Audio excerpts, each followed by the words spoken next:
Halo para developer, pernah nggak sih ngerasa proses development jadi lambat cuma gara-gara ngurusin pembayaran? Nah, kalau Anda mau menyederhanakan itu semua, Anda ada di tempat yang pas banget. Kali ini kita akan bedah tuntas secara teknis gimana caranya integrasi sama payment gateway WinPay. Kita mulai dari konsep dasarnya sampai ke detail implementasinya. Kita mulai dari masalah yang kayaknya udah jadi makanan sehari-hari ya, ngurusin integrasi satu-satu buat tiap virtual account bank, terus nyambungin lagi ke e-wallet, belum lagi QRIS, aduh, prosesnya itu bisa makan waktu banget, kompleks, dan jujur aja, capek nge-maintainnya buat jangka panjang. Nah, disinilah payment gateway datang sebagai pahlawan. Anggap aja payment gateway ini kayak sebuah jembatan tunggal. Jadi Anda cukup bangun satu jembatan ke si payment gateway ini, dan merekalah yang bakal ngurusin semua koneksi rumit ke puluhan bank dan e-wallet di luar sana. Efisien banget kan? Oke, ini dia peta perjalanan kita hari ini. Kita bakal mulai dari masalah utamanya, terus kita lihat ada dua jalur utama yang ditawarin WinPay. Kita bakal bedah satu persatu, dan di akhir, kita bantu Anda buat nentuin mana nih yang paling cocok buat proyek Anda. Udah siap? Yuk kita mulai. Jadi, biar lebih jelas lagi ya, inti masalahnya itu cuma satu kata, kompleksitas. Tanpa payment gateway, Anda harus siap-siap pusing sama puluhan dokumentasi API yang beda-beda, format yang nggak seragam, dan yang pasti, maintenance yang nggak ada habisnya. Payment gateway itu motong semua keribetan itu dengan satu integrasi terpusat. Oke, sekarang kita fokus ke WinPay. Nah, mereka ini nawarin dua jalur integrasi utama. Pilihan Anda nanti bakal bergantung sama satu pertanyaan penting. Buat proyek Anda, mana yang lebih prioritas? Kecepatan implementasi atau kebebasan kustomisasi? Ini keputusan pertama dan paling fundamental yang harus Anda buat. Di satu sisi, ada yang namanya checkout page. Ini tuh pada dasarnya halaman pembayaran siap pakai dari WinPay. Super cepat buat diimplementasikan. Di sisi lain, ada Snap API. Ini ngasih Anda kendali penuh buat ngebangun pengalaman pembayaran yang nyatu banget sama aplikasi Anda.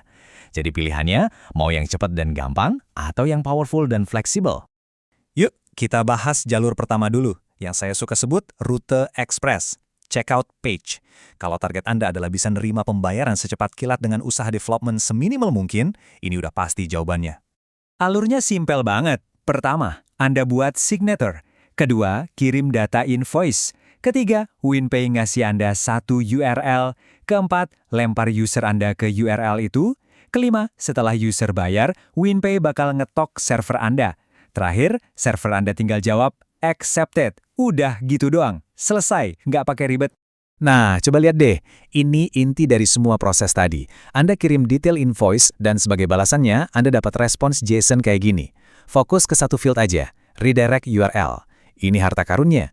Tugas Anda sebagai developer cuma satu, arahkan browser pengguna ke URL ini. Sisanya, biar WinPay yang urus. Terus, gimana soal keamanannya?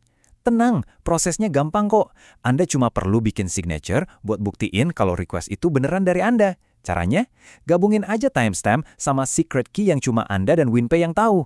Terus, di-hash pakai HMX SHA-56. Simple, tapi efektif buat ngamanin transaksi. Oke, sekarang kita pindah jalur. Ini jalur buat Anda yang pengen kustomisasi penuh, Snap API. Ini adalah pilihan kalau Anda mau pengalaman pembayaran itu terasa mulus, nggak keluar masuk aplikasi, dan menyatu total sama desain aplikasi Anda. Nah, yang perlu Anda tahu, Snap ini bukan standar internal WinPay doang loh, ini standar nasional dari Bank Indonesia. Artinya apa? Artinya, integrasi yang Anda buat itu udah ngikutin best practice yang diakui se-Indonesia. Ini jelas ngasih tingkat kepercayaan dan standarisasi yang lebih tinggi. Oke, kita akui bareng-bareng ya, proses signature di sini emang kelihatan lebih serius dibanding checkout page, tapi tujuannya sama. Yuk kita bedah.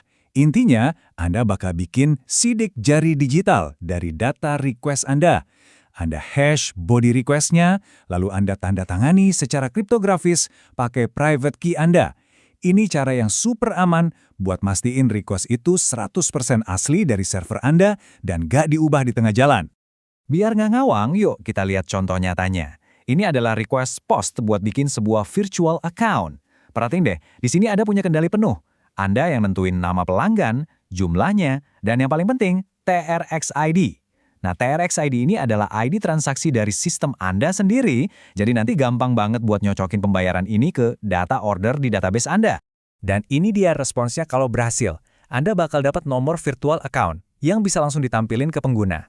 Tapi, ada satu yang paling penting di sini, dan saya harus tekanin.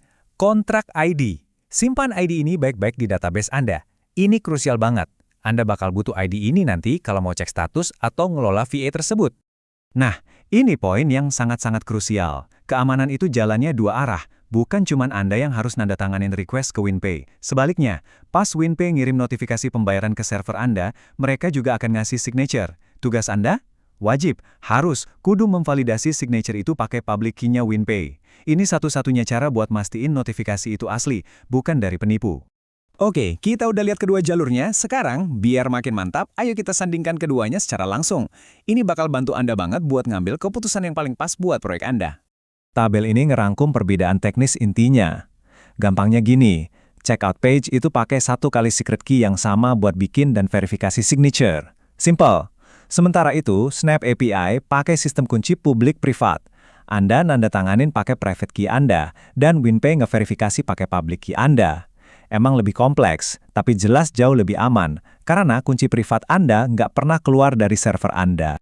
Kalau dari sisi fungsional, bedanya juga jelas banget. Pilih checkout page kalau target utama Anda adalah time to market atau launching secepatnya, dan nggak masalah ngarahin user ke halaman WinPay. Sebaliknya, pilih Snap API kalau prioritas utama Anda adalah user experience yang seamless, yang terasa premium di dalam aplikasi Anda. Oh ya, perhatiin juga cara nanganin callback-nya. Yang satu cuma butuh jawaban string accepted, yang satu lagi butuh respons JSON yang lebih terstruktur. Jadi pertanyaannya sekarang kembali ke Anda dan proyek Anda.